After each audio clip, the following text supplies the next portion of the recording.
ਸਤੰਬਰ ਤੋਂ ਪਹਿਲਾਂ ਡੀਐਸਜੀਐਮਸੀ ਦੀਆਂ ਚੋਣਾਂ ਹੋਣਗੀਆਂ। ਦਿੱਲੀ ਹਾਈ ਕੋਰਟ ਨੇ ਹੁਕਮ ਜਾਰੀ ਕੀਤਾ ਹੈ। ਗੁਰਦੁਆਰਾ ਡਾਇਰੈਕਟਰ ਨੂੰ ਸਟੇਟਸ ਰਿਪੋर्ट देने ਦੇ ਹੁਕਮ ਦਿੱਤੇ ਗਏ ਨੇ। 3 ਹਫ਼ਤਿਆਂ ਵਿੱਚ ਸਟੇਟਸ ਰਿਪੋर्ट ਦਾਇਰ ਕੀਤੀ ਜਾਵੇ, ਵੋਟਰਾਂ ਦੀ ਜਾਣਕਾਰੀ ਪ੍ਰਿੰਟ ਕਰਕੇ ਦਿੱਤੀ ਜਾਵੇ। ਹਾਈ ਕੋਰਟ ਨੇ ਇਹ ਹੁਕਮ ਦਿੱਤਾ ਹੈ ਕਿ ਵੋਟਰਾਂ ਦੀ ਜਾਣਕਾਰੀ ਪ੍ਰਿੰਟ ਕਰਕੇ ਦਿੱਤੀ ਜਾਵੇ। 3 ਹਫ਼ਤਿਆਂ ਵਿੱਚ ਸਟੇਟਸ ਰਿਪੋर्ट ਦਾਇਰ ਕੀਤੀ ਜਾਵੇ। ਗੁਰਦੁਆਰਾ ਡਾਇਰੈਕਟਰ ਨੂੰ स्टेटस रिपोर्ट देने के हुक्म दिते गए ने। दिल्ली हाई कोर्ट ने यह हुक्म जारी किए ने। 30 सितंबर तो पहला डीएसजीएमसी दीयां चोणां होणगियां। दिल्ली हाई कोर्ट ने यह हुक्म जारी किया है। गुरुद्वारा डायरैक्टर नूं स्टेटस रिपोर्ट देने के हुक्म दिते गए ने। तो 3 हफ्तियां दे विच स्टेटस रिपोर्ट दायर की जाए, वोटां की जानकारी प्रिंट करके दिती जाए, यह हाई कोर्ट ने हुक्म दिता है। कोर्ट के अंदर जो सुनवाई हुई है, जैसे कि जो पिछला आर्डर सी, जिस तरह की तुहानूं पता है कि 24 फरवरी 2026 ਨੂੰ ਜਿਹੜਾ ਆਰਡਰ ਹੋਇਆ ਸੀ ਕਿ 6 ਤੱਕ ਵੋਟਰ ਲਿਸਟ ਨੂੰ ਕੰਪਲੀਟ ਕਰੋ ਔਰ 6ਵੇਂ ਤੋਂ 9ਵੇਂ ਦੇ ਮਹੀਨੇ ਵਿੱਚ ਇਲੈਕਸ਼ਨ ਕਰਕੇ ਇਸ ਪੂਰੇ ਪ੍ਰੋਸੈਸ ਨੂੰ ਕੰਪਲੀਟ ਕਰਕੇ ਖਤਮ ਕਰੋ। ਤੇ ਸਟੇਟਸ ਰਿਪੋर्ट ਜਿਹੜੀ ਡਾਇਰੈਕਟਰ ਗੁਰਦੁਆਰਾ ਵੱਲੋਂ ਫਾਈਲ ਕਰਨੀ ਸੀ, ਡਾਇਰੈਕਟਰ ਗੁਰਦੁਆਰਾ ਨੇ ਫਾਈਲ ਨਹੀਂ ਕੀਤੀ। ਅੱਜ ਆ ਕੇ ਫਿਰ ਟਾਲ ਮਟੋਲ ਕਰਕੇ ਹੋਰ ਨਵੇਂ ਟਾਈਮ ਦੀ ਡਿਮਾਂਡ ਕੀਤੀ। ਕੋਰਟ ਨੇ ਇਹਦੇ ਉੱਤੇ ਸਖਤ ਇਤਰਾਜ਼ ਜਤਾਇਆ कि ये काम बिल्कुल इस तरह ठीक नहीं। मैं ऐसे करके इस पटीशन में जिंदा रखा होया कि मैं खुद इन्हू मोनीटर करांगा कि की कार्रवाई अगे चल रही, किन्ना केस अगे मतलब तुहाडा प्रोसैस अगे किन्ना चल रहा है। खैर कुल मिला के उन्होंने जो दोबारा बार रिक्वेस्ट की तो उन्होंने 3 हफ्ते का टाइम दिता गया स्टेटस रिपोर्ट फाइल करने से। और 26/5 की जी नवी डेट है, कोर्ट ने कही कि स्टेटस रिपोर्ट सब कंप्लीट लियाओगे। अज तक कितने रोल प्रिंट हो गए कि बाकी सब कुछ हो गया। कहने का मतलब है कि जो पिछला आर्डर से 24 फरवरी 2026 का वो कोई चेंजिंग नहीं हुई है। 30/6/2026 तक हर हालात ही पूरी वोटर लिस्ट में कंप्लीट प्रिंट आउट कट के और लिया पेगा और उस तो बाद 6वें तो 9वें महीने की चुनाव कराना पेगा। जड़ा 28 फरवरी को कोर्ट ने डेट बंद की थी कि नवा कोई फार्म सबमिट नहीं होएगा, वो सेम उस तरह 28 फरवरी तो बाद कोई भी नवी वोट ऐड नहीं होएगी। देखिए इसमें क्या है कि ऑनरेबल दिल्ली हाई कोर्ट ने भी चीज़ कॉन्स्टिट्यूशनल कोर्ट आज एक बड़ा स्ट्रिक्ट व्यू लेते हुए कहा। एक नया इंटरवीनर कम एप्लीकेंट आए थे who wanted to be impleaded in the present writ petition में आना चाहते थे। तो कोर्ट ने उनको बड़ा अनसर्टेन टर्म्स में कहा, सर्टेन टर्म्स में कहा कि जब आपकी ऑलरेडी 3 नंबर पर पटिशन रिट है तो आप इसके बीच में इंटरवीन क्यों करते चाहते हैं। एंड कोर्ट ने बड़ा clearly without mincing any words कहा कि we are not going to make you party in this, इसमें हम आपको कोई पार्टी नहीं बनाएंगे।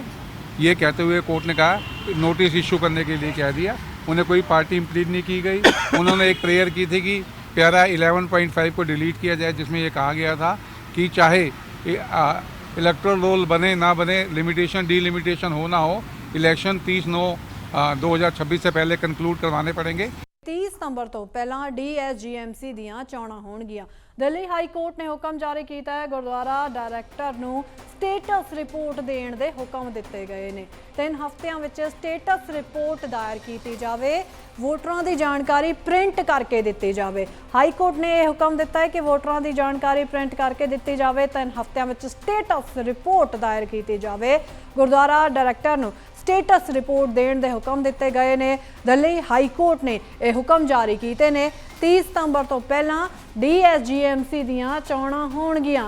दिल्ली हाई कोर्ट ने यह हुक्म जारी किया है। गुरुद्वारा डायरैक्टर नूं स्टेटस रिपोर्ट देने के हुक्म दिते गए ने। तो 3 हफ्तियां दे विच स्टेटस रिपोर्ट दायर की जाए, वोटां की जानकारी प्रिंट करके दिती जाए, यह हाई कोर्ट ने हुक्म दिता है। कोर्ट के अंदर जो सुनवाई हुई है, जैसे कि जो पिछला आर्डर सी, जिस तरह की तुहानूं पता है कि 24 फरवरी 2026 ਨੂੰ ਜਿਹੜਾ ਆਰਡਰ ਹੋਇਆ ਸੀ ਕਿ 6 ਤੱਕ ਵੋਟਰ ਲਿਸਟ ਨੂੰ ਕੰਪਲੀਟ ਕਰੋ ਔਰ 6ਵੇਂ ਤੋਂ 9ਵੇਂ ਦੇ ਮਹੀਨੇ ਵਿੱਚ ਇਲੈਕਸ਼ਨ ਕਰਕੇ ਇਸ ਪੂਰੇ ਪ੍ਰੋਸੈਸ ਨੂੰ ਕੰਪਲੀਟ ਕਰਕੇ ਖਤਮ ਕਰੋ। ਤੇ ਸਟੇਟਸ ਰਿਪੋर्ट ਜਿਹੜੀ ਡਾਇਰੈਕਟਰ ਗੁਰਦੁਆਰਾ ਵੱਲੋਂ ਫਾਈਲ ਕਰਨੀ ਸੀ, ਡਾਇਰੈਕਟਰ ਗੁਰਦੁਆਰਾ ਨੇ ਫਾਈਲ ਨਹੀਂ ਕੀਤੀ। ਅੱਜ ਆ ਕੇ ਫਿਰ ਟਾਲ ਮਟੋਲ ਕਰਕੇ ਹੋਰ ਨਵੇਂ ਟਾਈਮ ਦੀ ਡਿਮਾਂਡ ਕੀਤੀ। ਕੋਰਟ ਨੇ ਇਹਦੇ ਉੱਤੇ ਸਖਤ ਇਤਰਾਜ਼ ਜਤਾਇਆ कि ये काम बिल्कुल इस तरह ठीक नहीं। मैं ऐसे करके इस पटीशन में जिंदा रखा होया कि मैं खुद इन्हू मोनीटर करांगा कि की कार्रवाई अगे चल रही, किन्ना केस अगे मतलब तुहाडा प्रोसैस अगे किन्ना चल रहा है। खैर कुल मिला के उन्होंने जो दोबारा बार रिक्वेस्ट की तो उन्होंने 3 हफ्ते का टाइम दिता गया स्टेटस रिपोर्ट फाइल करने से। और 26/5 की जी नवी डेट है, कोर्ट ने कही कि स्टेटस रिपोर्ट सब कंप्लीट लियाओगे। अज तक कितने रोल प्रिंट हो गए कि बाकी सब कुछ हो गया। कहने का मतलब है कि जो पिछला आर्डर से 24 फरवरी 2026 का वो कोई चेंजिंग नहीं हुई है। 30/6/2026 तक हर हालात ही पूरी वोटर लिस्ट में कंप्लीट प्रिंट आउट कट के और लिया पेगा और उस तो बाद 6वें तो 9वें महीने की चुनाव कराना पेगा।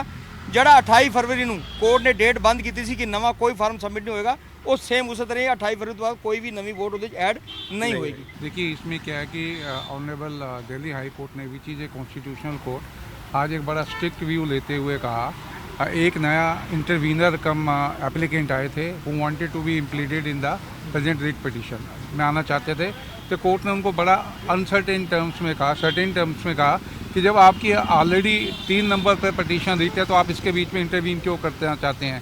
एंड कोर्ट ने बड़ा clearly without mincing any words कहा कि we are not going to make you party in this, इसमें हम आपको कोई पार्टी नहीं बनाएंगे। ये कहते हुए कोर्ट ने कहा नोटिस इशू करने के लिए कह दिया, उन्हें कोई पार्टी इम्प्लीड नहीं की गई।